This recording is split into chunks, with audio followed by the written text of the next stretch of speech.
ఉన్న బంగారాన్ని విడిపించి ఆ రోజు ఆన్లైన్ రేటుకే మేము కొంటాం. Sharma gold company.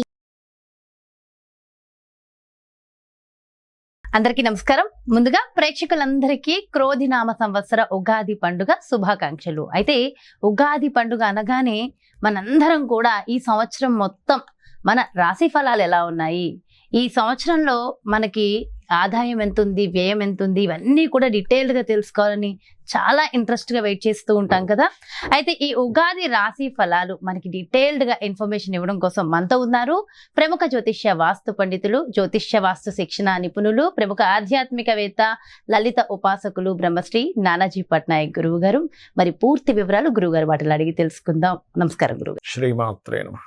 గురుగారు, మరి ఈ క్రోధినామ సంవత్సరంలో కన్యా రాశి వారికి ఆదాయం ఎలా ఉంది, వ్యయం ఎలా ఉంది, రాజపూజ్యం, అవమానం డీటెయిల్డ్ గా వివరించండి గురుగారు. అలాగే అమ్మా, ఇక్కడ పంచాంగం కనుక తీసుకుంటే ఉగాది సంవత్సర పంచాంగంలో మనం చూసుకునేది ఆదాయం వ్యయం. కన్యా రాశి వారికి 5-5గా ఉంది. అంటే 5 లక్షలు సంపాదిస్తే 5 లక్షలు ఖర్చుగా చూపిస్తుంది, అంటే ఈక్వల్గా చూపిస్తుంది. మరి రాజ్యపూజ్యం అవమానం ఏమి ఇచ్చారు ఇక్కడ అని చెప్పి చూసుకున్నట్లయితే 5-2గా చూపిస్తుంది. అంటే మెచ్చుకునే వాళ్ళ సంఖ్య 5 అయితే మనల్ని ఒక చిన్న తప్పును కూడా ఎత్తి చూపించే వాళ్ళ సంఖ్య 2 ఉన్నారు. కాబట్టి ఇది పర్లేదు. కాకపోతే ఇక్కడ ఆదాయం పెంచుకోవాలి. అది 5-2 కాబట్టి నో ప్రాబ్లం. బట్ ఇక్కడ ఆదాయం పెంచుకోవాలి అంటే ఏం చేయాలి, అసలు ఎలా ఉంది గ్రహస్థితి అని చెప్పి చూసుకున్నట్లయితే వీళ్ళకి మే మాసం వరకు కూడా గురుబలం 2వ స్థానాన్ని చూస్తుంది. మే దాటితే గురుబలం పక్కకి వెళ్తుంది.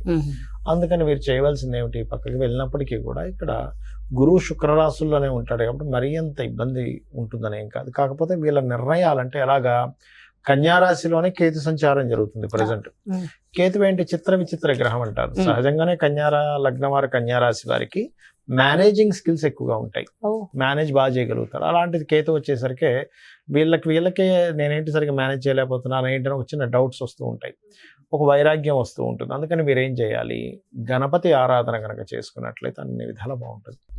అలాగే గురువు మారినందుకు ఒక బెనిఫిట్ కూడా ఇస్తాడు. ఏమిటది అంటే మధ్యవర్తిత్వం ద్వారా కొంత లాభం ఇస్తాడు. అంటే భూమిలో ఏదైనా కమిషన్, ఏదైనా ల్యాండ్ ఎవరికైనా చూపించడం ద్వారా, బ్రోకరైజేషన్ ద్వారా, వీటి ద్వారా డబ్బులు ఇస్తాడు ఇక్కడ గురువు కనుక చూసుకున్నట్లయితే.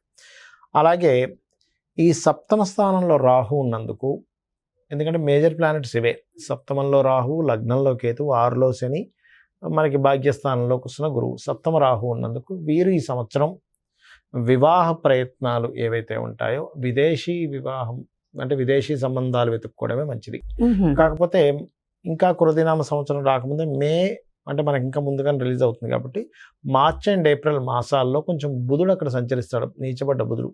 కాబట్టి మార్చి ఏప్రిల్ మాసాల్లో బంధువర్గంలో వివాహ సంబంధించిన ఏమైనా కుదుర్చుకునేటప్పుడు మాత్రం జాగ్రత్తగా ఉండాలి. ఇది గుర్తుపెట్టుకోండి. 6లో శని ఉన్నాడు వీళ్ళకి. 6వ స్థానం శని అంటే ఏమిటంటే మనం చేసేటువంటి, చూడండి, ఒకసారి మనం ఏదైనా ఒక ప్రయత్నం చేస్తాం, ఒక పని చేస్తాం, దీనికి ఇంత కర్మ ఫలితం ఇంత రావాలి అంటాం. 6లో శని ఉన్నప్పుడు మీరు ఎంత ఎక్స్పెక్ట్ చేస్తారో అంత యాజ్ ఇట్ ఈస్గా వస్తుంది. అదొకటి బెనిఫిట్ అని చెప్పుకోవాలి. అలాగే ఉద్యోగ అవకాశాలు కూడా పెరుగుతాయి 6లో శని ఉన్నప్పుడు సర్వసాధారణంగా, ఎందుకంటే డైలీ లైఫ్ సంబంధించిన కారకుడు కాబట్టి అదొకటి.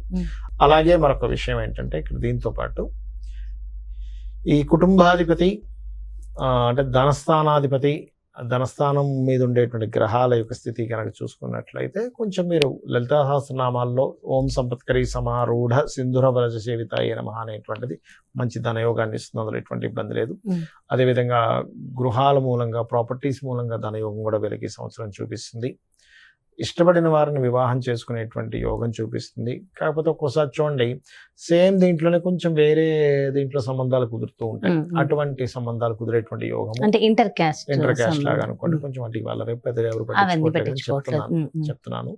అంటే ఇక్కడ ఇంకోటి ఏంటంటే ఇన్వెస్ట్మెంట్స్ రిలేటెడ్ సంబంధించినటువంటి విషయంలో పాజిటివ్గా ఉంది చెప్పాలంటే కొంతవరకు. అయితే ఇన్వెస్ట్మెంట్స్ విషయంలో రాంగ్ ఇన్వెస్ట్మెంట్స్ జరగకుండా ఉండాలి అంటే కాస్త 12వ స్థానాన్ని శని యొక్క వీక్షణ ఉంది కాబట్టి నువ్వులు, ముఖ్యంగా తెల్ల నువ్వులు, నీలం రంగు వస్త్రం దానంగా ఇవ్వడం కానీ, గోవుకి మనకి బెల్లం ఉంటుంది, బెల్లము శనివారం నాడు పిడికెడ బెల్లం గోవుకి తినిపించినా కూడా అంటే ఇన్వెస్ట్మెంట్స్ తప్పుడు ఇన్వెస్ట్మెంట్స్ అవ్వకుండా ఉండవు. అదొకటి చూసుకోవాలి. ఉద్యోగ అవకాశాలు అయితే బాగున్నాయి, దానికి ఏం ప్రాబ్లం లేదు ఈ సంవత్సరం. వ్యాపార అభివృద్ధి కూడా మే లోపల ఎవరైనా సరే వ్యాపార సంబంధించిన ప్రారంభించుకున్నట్లయితే బాగుంటుంది. ఒకవేళ మే లోపల కుదరలేదు అనుకోండి, ఉదాహరణకి మరలా అక్టోబర్ నుంచి మిడిల్ ఆఫ్ ది అక్టోబర్ నుంచి ప్రారంభించుకోవచ్చు కావాలంటే. వీరికి ఈ యోగాలు ఉన్నాయి. కాకపోతే ఒకటే, లగ్నంలో కేతు ఉన్నందుకు ఉదయం నిద్రలేచిన వెంటనే కాస్త గణపతిని ధ్యానించుకున్నట్లయితే అన్ని విధాలా బాగుంటుంది, ఎటువంటి ఆటంకము ఉండదు. అదేవిధంగా వెంకటేశ్వర స్వామి ఆరాధన ఎక్కువగా చేయాలి. ఆలయ దర్శనం కూడా చేయాలంటారా? ఆలయ దర్శనం అంటే ఒకటేనమ్మా, ఇక్కడ అమ్మవారి ఆలయ దర్శనం చేసుకోవడం మంచిది. అలాగో వీళ్ళకి 9వ స్థానంలో గురువు ఉన్నాడు కాబట్టి దర్శనాలు చేస్తారు వీళ్ళు ఖచ్చితంగా. దేవతారాధన, దేవతా సంబంధించిన దర్శనాలు ఎక్కువగానే చేస్తారు వీళ్ళు. ఓకే, సో ఓవరాల్ గా కన్యా రాశి వాళ్ళకి కూడా చాలా బాగుంది గురుగారు, చాలా సంతోషం గురుగారు. అయితే ప్రపంచ వ్యాప్తంగా, దేశ వ్యాప్తంగా మొత్తం ఎలా ఉండబోతుంది అంటారు ఈ సంవత్సరం? ఒకటేనమ్మా, క్రోధినామ సంవత్సరానికి అధిపతి ఎవరు, అంటే ఈ సంవత్సరానికి రాజు ఎవరు అనేటువంటి తీసుకుంటే కుజుడు అవుతాడు. కుజుడు అంటే ఫైటింగ్, గొడవలు, ఉద్యమాలు, యుద్ధాలు, వీటికి కారకుడు అనమాట కుజుడు. అందుకని అటువంటి వాతావరణం కనిపిస్తుంది. అయితే లక్కీ ఏంటంటే కాలసర్ప దోషం నుంచి గురువు బయట ఉన్నాడు, అది కొంత సేఫ్ ఇస్తుంది. బట్ ఏదైనా కానీ కొంచెం యుద్ధ సంబంధంగా, అంటే రాజులకి ఇప్పుడు చూడండి అప్పటిదాకా అక్కర్లేదు, మనకి ఫిబ్రవరి నుంచే స్టార్ట్ అయింది దాని ప్రభావం. ఎందుకంటే ఈ రవి మనం జనవరిలో మనం చెప్పుకున్నప్పుడు కూడా చెప్పుకున్నాం, కొంచెం ఈ సమయంలో కొంచెం ఈ బాంబు పేలుళ్ళని, లేకపోతే ఈ గొడవలని, కొంచెం ఈ యుద్ధ నౌకల్ని ట్రాప్ చేయడం అని, లేకపోతే అంటే నౌకా దళాల మీద, లేకపోతే నౌకల మీద, అంటే జలరాశుల్లో కుజుడు శని ఉన్నారు కాబట్టి నౌకల మీద అంటే దాడి చేయడం, దాన్ని హైజాక్ చేయడం లాంటివి ఉంటాయని చెప్పుకున్నాం లాస్ట్. అట్లాంటివే జరిగింది ఈ మధ్య అంతా కూడా. అంటే ఏమిటి, ఈ సంవత్సరం ప్రత్యేకంగా కొంతవరకు ఈ యుద్ధ సంబంధించినటువంటి ఈ మనం ఊహించినటువంటి మార్పులు అనేకమైన జరుగుతాయి. అంటే అసలు లాస్ట్ మినిట్ వరకు ఇది మారదు, ఇలాగే జరుగుతుంది అనుకుంది, అది సడన్ గా మార్పు వచ్చేస్తుంది. అసలు ఎవరు ఎక్స్పెక్ట్ కూడా చేయరు, అసలు ఇలా జరుగుతుందా, ఇలాంటివి కూడా జరుగుతుంది అసలు ప్రపంచంలో అన్నట్టుగా జరుగుతుంది. అన్ని మార్పులు ఏదైనా కావచ్చు. అంటే టెక్నికల్ గా హై లెవెల్లో మార్పులు చూస్తాము, రాజకీయంగా హై లెవెల్లో మార్పులు చూస్తాము, గుర్తుపెట్టుకోండి. అసలు మోసాల లెవెల్లో కూడా హై లెవెల్లో మార్పులు చూస్తాం. సో కాస్త కేర్ఫుల్ గా ఉండాల్సిన సమయం because of Saturn Mars combination అలాంటిది. అందులో పర్టికులర్ గా మే వరకు ఈ జాగ్రత్తలు తీసుకోవాలి, మెయిన్గా మే వరకు. అదొకటి.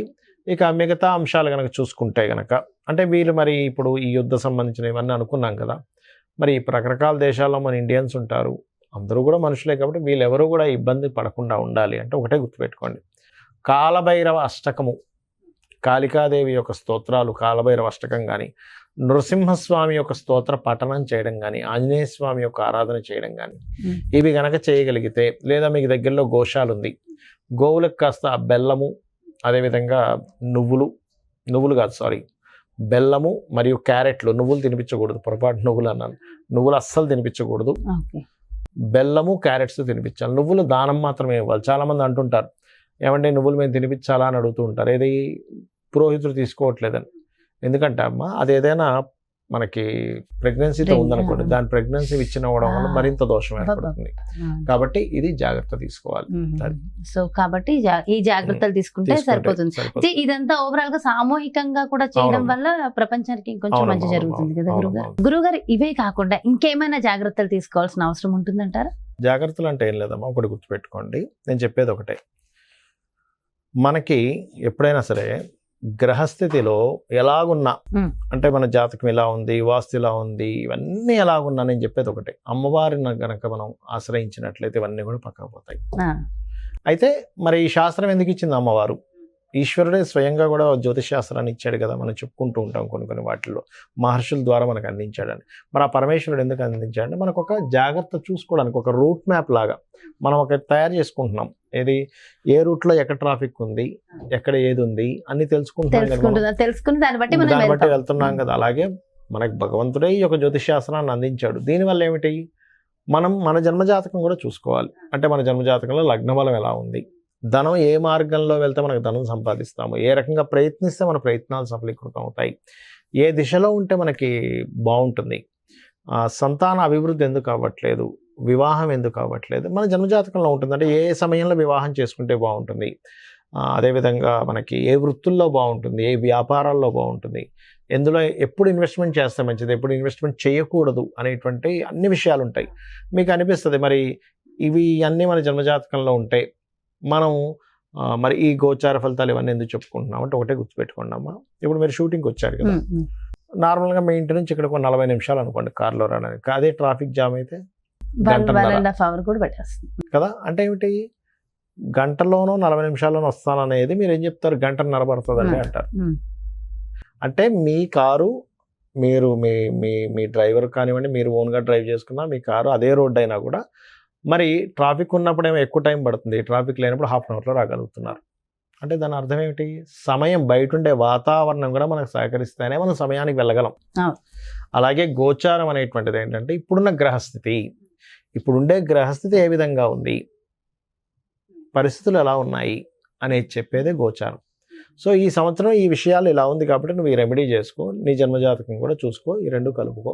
జ్యోతిష్య పండితులు ఉన్నదే అందుకు. ఇంకోటి ఏంటి, నేను ఒకటే చెప్తా, నా జాతకం ఎలా ఉంది, నా దశ ఎలా ఉంది, పాడైపోయింది, ఏం పెట్టుకోకండి, అమ్మవారిని నమ్ముకోండి. అమ్మవారు అంతా దారి చూపిస్తుంది మనకి.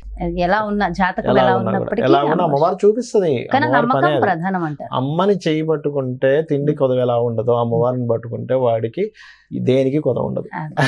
ఎంతో చక్కగా చెప్పారు గురుగారు. అంటే ఎంతో ఒక ధైర్యం, ఒక మోటివేషన్ అంతే కదా. మా అమ్మని పట్టుకున్న వాడికి తిండి కొదవ ఉంటుందా? ఏమి ఉండదు, అమ్మాయి చూసుకుంటుందండి.